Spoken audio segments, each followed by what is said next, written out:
Ji Ehsan Abbasi mission and tourism club की तरफ से इस वक्त वीडियो बनाने का मकसद इंतहाई खुशगवार मौसम मरी का।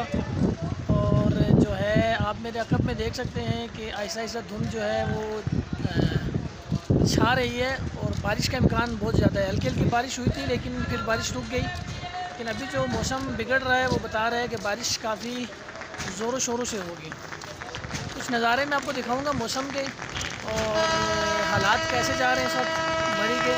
वैसे तो काफ़ी तादाद में मौजूद है और वक्तन फ़वक्तन लोगों का जो आना जाना है वो मरी में लगा रहता है।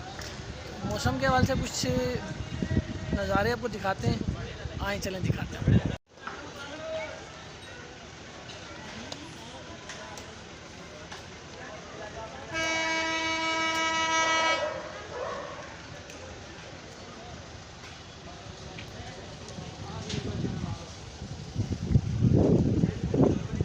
मुकम्मल तौर पे धुंध जो है वो छा चुकी है, कुछ भी नज़र नहीं आ रहा। आहिस्ता आहिस्ता धुंध जो है वो सारी जगह को अपनी लपेट में ले रही है। आप देख सकते हैं कि